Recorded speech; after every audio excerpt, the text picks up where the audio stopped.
tonight on Game Plan. Handoff left side and in for the touchdown. Standing up as Mark Ingram flip it to the right. Kamara, has he got room to the goal line? He's in. The Saints bulldozed the Bills in historic fashion and now look to make it 8 straight wins as they welcome Washington to town. Nothing is guaranteed, you know. I mean, you got to come out and earn it every week. We're breaking down the matchup and asking, what makes the offensive line so dominant? Also, the 5 pivotal player acquisitions that shaped the roster during the offseason. From Fox 8 Sports, this is Game Plan. Sponsored by your Southern Quality Ford dealer, built Ford tough. And the 2017 Nissan Titan with America's best bumper-to-bumper limited truck warranty, Nissan Titan. Take on any job.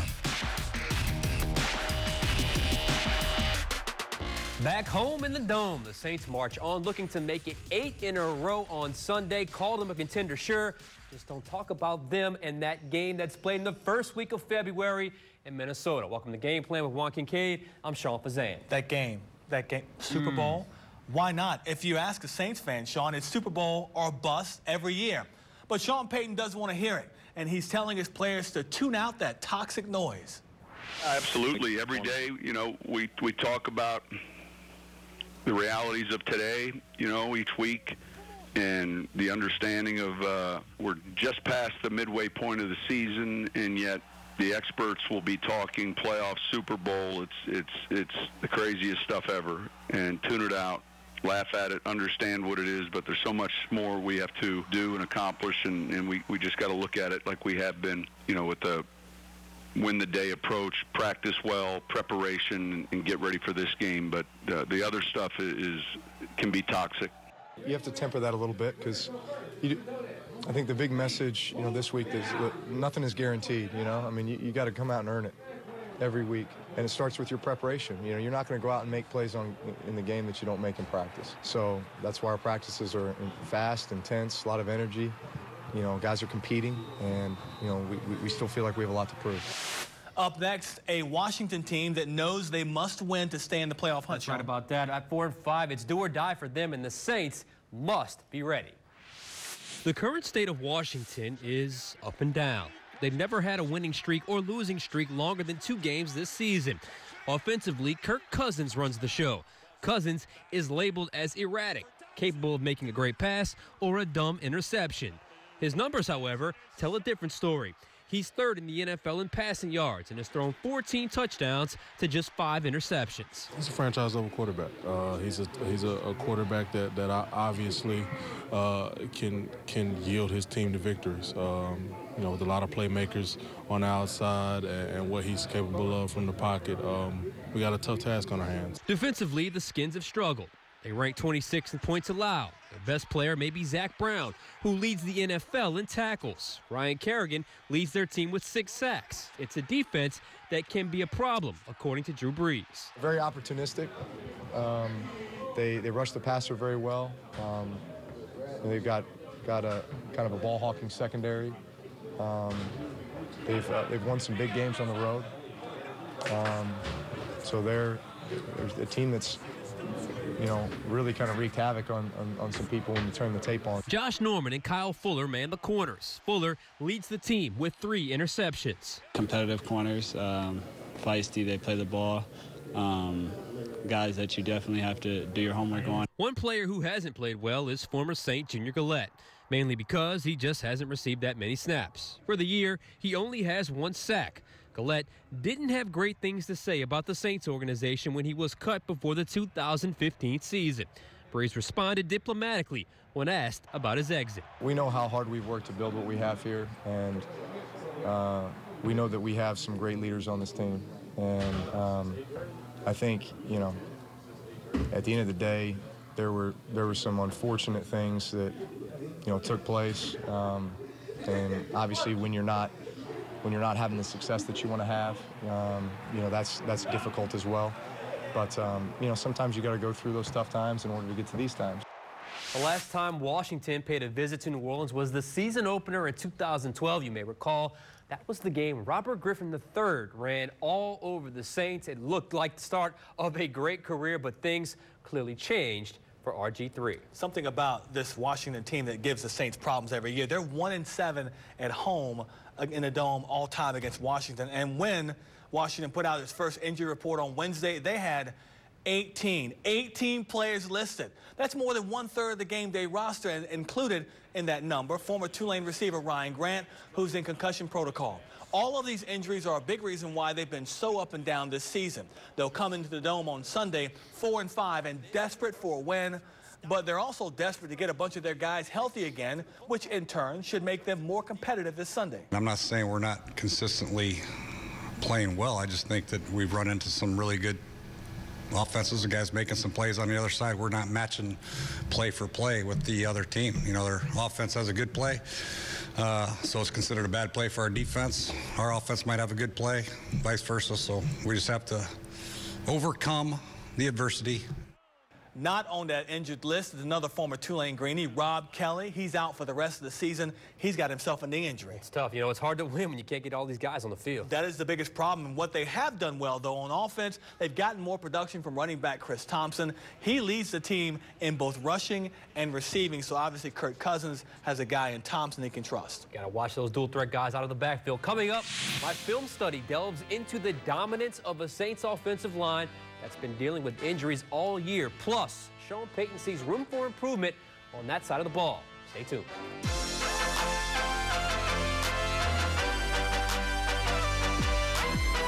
The Sands Film Breakdown is sponsored by the 2017 Nissan Titan. From Fox 8 Sports, you're watching Game Plan. Sponsored by your Southern Quality Ford dealer, built Ford tough. And the 2017 Nissan Titan, with America's best bumper-to-bumper limited truck warranty. Nissan Titan, take on any job. In the NFL, if you win the line of scrimmage, chances are you're going to win the game. Absolutely agree with that, Juan. The Saints demonstrated this to perfection Sunday, where they completely dominated Buffalo in the trenches, as I discovered in my film breakdown. Give it off to Ingram. He has the first down and more. Tripped up inside the 40-yard line of the Bills. How do you know an offensive line has taken over a game? Easy, when a defense commits an extra defender in the box to stop the run and they still can't do it. It happened multiple times Sunday with the Bills. They begin in the first quarter. The Saints are in their 2 tight end, 12 personnel. The Bills counter with 8 in the box. But on the snap, Max Unger moves Adolphus Washington. Larry Warford takes the shooting linebacker. Mark Ingram cuts behind him for 14 yards. Same drive, 4th and 1 now. Again, the Saints go right down the middle. Count the defenders. 8 once again. It didn't matter. Ingram gains 25. Look at the backside angle. Unger moves Cedric Thornton, creating a massive lane for Ingram to run through. Third quarter, better known as the drive, where the Saints ran 10 plays, all 10 runs. This time, it's Alvin Kamara's turn. The Saints once again in their 12 personnel. The Bills have 8 in the box. Warford pushes 94 left. Ryan Ramczyk follows with a block on the second level. Kamara slices through the crease for a smooth 10-yard gain.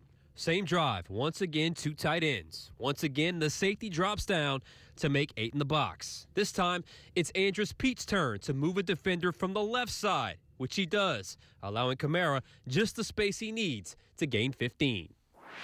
Perhaps the biggest difference from the Saints this season and years past is the consistency on the offensive line, and that's with a lot of injuries to that unit, but still, they managed to push on and play well. We saw how dominant they can be in Buffalo last week. We hope the offensive line continues to play well because Willie Snead needs them. Last season, Snead's role in the offense was well-defined. He was Drew Brees' 3rd favorite target, even though he put up #1 target-like numbers. But a lot's changed with the turn of the NFL calendar. Off-season injuries, a DWI arrest, poor play on special teams, and hardly playing in his natural position of receiver, which has led to him being an afterthought in terms of being targeted by Drew Brees. Snead's played in 4 of the team's 9 games and has been targeted just 3 times, catching 1 ball. Going forward, more from him would not only be nice, but expected. The total numbers never are important. It's more of what we're doing each week. And so, obviously, in today's NFL, you have to be able to convert third downs. You have to be able to, attack certain defenses. And, we feel confident that that's something that each week we'll put the time in and be able to do. Willie Snead coming back and working his way back into what we're doing, I think is a big plus for us as well.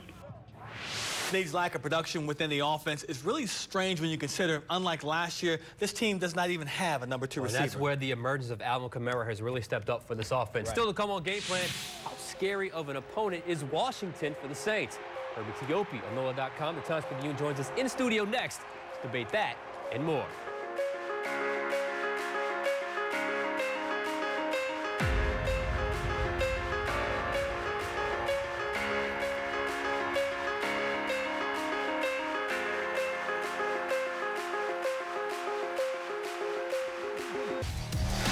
From Fox 8 Sports, you're watching Game Plan. Sponsored by your Southern Quality Ford dealer, built Ford tough. And the 2017 Nissan Titan, with America's best bumper-to-bumper limited truck warranty, Nissan Titan. Take on any job.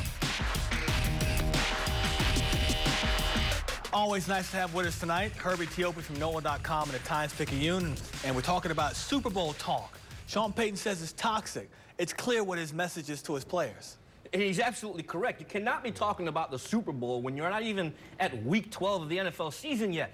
You got to keep these players focused. That's fine and dandy for us media types to project them to make the Super Bowl or even make the playoffs, but the team is going to take that cliche-ish week-by-week mentality, game-by-game, and rightfully so, because they cannot look ahead to what could happen. They got to focus on the task now.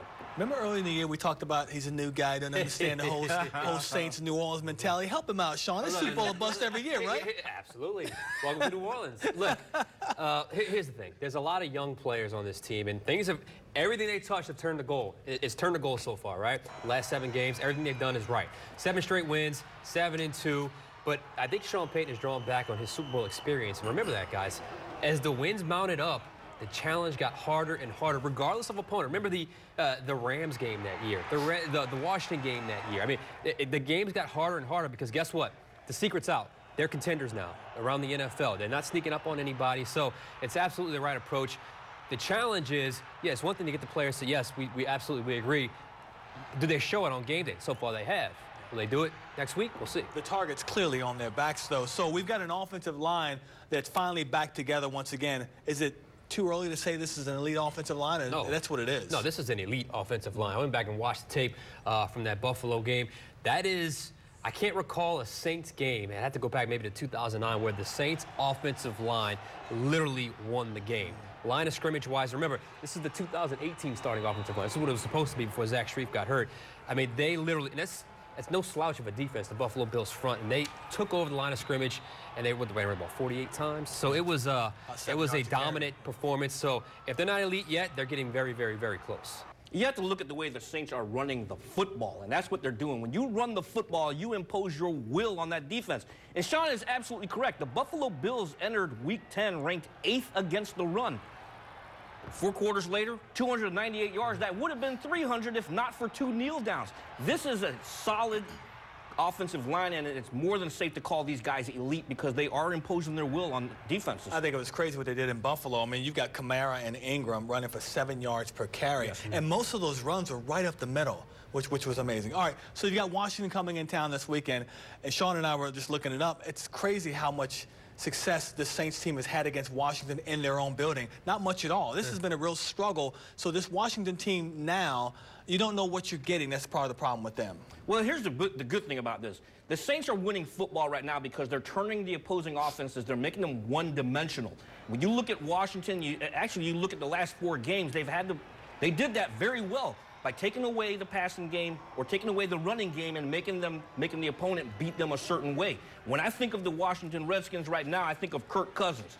You take away the passing game, make them try to run the football, that's going to fall right into the Saints' favor. Yeah, their rushing numbers are really bad. But this Washington team is scary because Kirk Cousins has the abilities to take over a game. He has a great deep ball, one of the best deep balls in the NFL. So that secondary is going to be tested. And remember, the Redskins are desperate right now. I mean, they're 4-5. If they lose, they're 4-6. In that division, they probably fall out of the playoff chase. So, yes, this is a scary opponent because they're getting a quality quarterback, something they haven't had in a couple of weeks. Let's get to a final play question on the Final Word app. This one's from EJ and Kenner.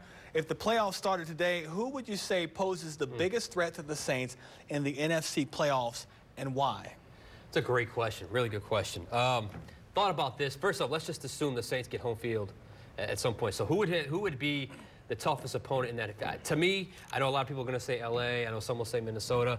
But I still worry about Seattle. They always seem to play well. I know they lost Richard Sherman, but Seattle has been battle tested. They're physical. They travel well. That is the team I always worry about. That's the one team I don't want the Saints to see in the playoffs. No Richard Sherman up there, though, so that helps. Are we being toxic right now talking about the playoffs? Here's the deal here. I look up to the north and east, and I'm going to say the Philadelphia Eagles, because if the Eagles secure home field advantage, that means you're going to be playing in some prime winter conditions in January, and I don't think the Saints want to go there. The key thing with them is Saints have to take care of business. They have to expect help from other teams.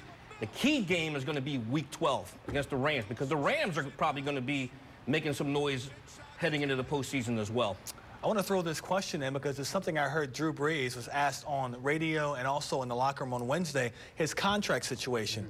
I think he's bought himself 2 more years with this football team when you thought, and I don't think it changes what they do in the draft next year. Do you? No, they still go after a quarterback early and high? I think they're drafting a quarterback in the first round with the expectation that Drew Brees will be back at the very least in the 2018 season. It could be one of those shell-type years when you have a 3-year deal, but it's really a 1-year deal when you have avoidable years on the back end, similar to the current contract that he's under.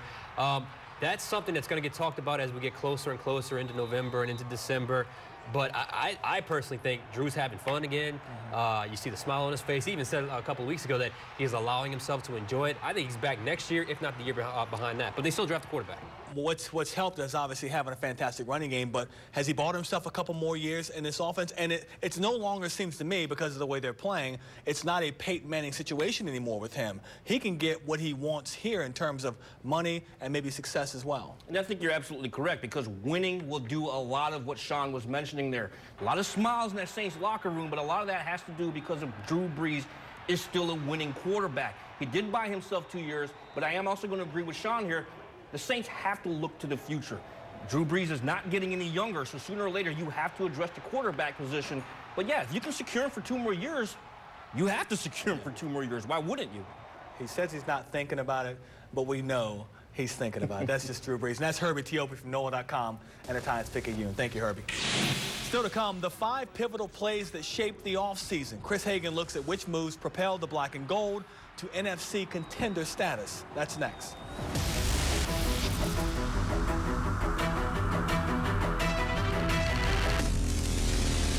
Keys to the Game is sponsored by your Southern Quality Ford dealer.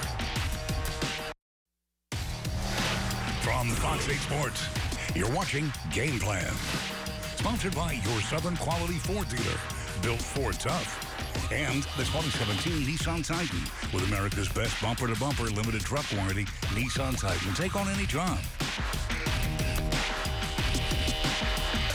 Time now for keys to the game. While the Saints have only had 1 game decided by 1 possession, Washington has had 4, and 3 of them have been wins thanks to Kirk Cousins driving the field.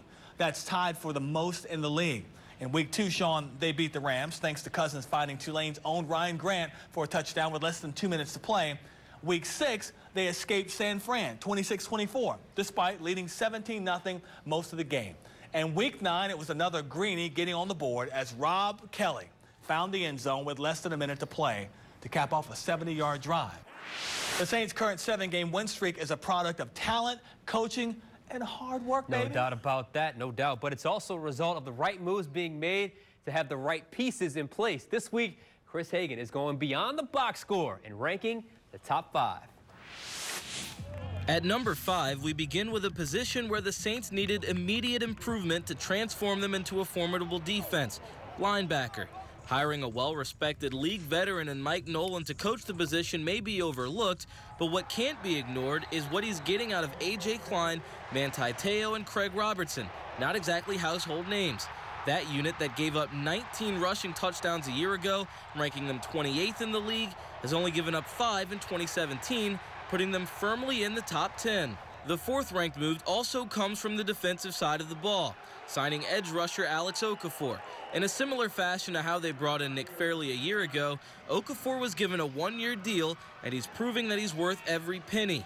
He's second on the team with 4.5 sacks and leads the black and gold in tackles for a loss. When you factor in how many balls he's batted down at the line over the last few weeks, he's been irreplaceable. At number 3, we go to the offensive line and 2 Saints moves to boost the right side in particular. First, they signed guard Larry Warford as a free agent from the Lions. Then, with the 32nd pick acquired from New England for Brandon Cooks, they drafted tackle Ryan Ramczyk. This had a huge effect on what we've seen from the 2017 Saints. Without Cooks, the offense is less vertical, but with Warford and Ramczyk, they're more efficient and built to run. That is what leads to wins on the road like we saw in Buffalo and Green Bay, and even more important, wins in January. At number 2, the other half of that offensive equation, creating the right running back room. It began more than 2 years ago in March of 2015 when the Saints inked Mark Ingram to a 4-year extension. At the time, Ingram was still without a 1,000-yard season and didn't have nearly the role he does today in the passing game. The following season, Ingram's catches and targets nearly doubled, and he's only been trending upward ever since. The next moves were signing Adrian Peterson and drafting Alvin Kamara, but the biggest move came in trading the future Hall of Famer. Peterson's proven in Arizona that he still has gas left in the tank, but it just wasn't the right fit in New Orleans. Since his departure, Ingram and Kamara have blown up into possibly the best 1-2 punch in the entire league. And the top move, if you didn't see it coming, was drafting Marshawn Lattimore. Easily projected as a top 10 pick, many were shocked to see him fall to 11, and the Saints were thrilled. But no doubt things had to go the right way for him to get there. Maybe Saints fans should be thanking Kansas City for trading up to 10 and selecting quarterback Patrick Mahomes, because for one, Sean Payton talked openly about how high they were on Mahomes after the draft, and 2, Buffalo went with a corner at 27, and had they held on to that number 10 pick before trading it, there's a good chance Lattimore was at the top of their board. But as it played out, the Saints have one of the best lockdown corners in the NFL and a top 10 defense. Reporting for Game Plan, I'm Chris Hagan. Our coverage certainly doesn't stop here. Lots more on Fox 8 News Friday and Saturday, and then Sunday it's the game day routine that you know and love. Fox 8 Live Tailgate begins a day full of football on our air, including the Saints kicking off at noon. Our reports begin on Fox 8 News at 9, leading up to the final play at 10:30. And week 2 of the high school playoffs is on deck. We've got an extended edition of Fox 8 Football Friday starting at 10:18, so be sure to tune in for that. Until then, thank you for watching Game Plan, and thanks to everyone here at Fox 8 for their contributions. The next newscast is 4:30 in the morning. Good night, everyone. Good night. From Fox 8 Sports, this has been Game Plan, sponsored by your Southern Quality Ford dealer, built Ford tough, and the 2017 Nissan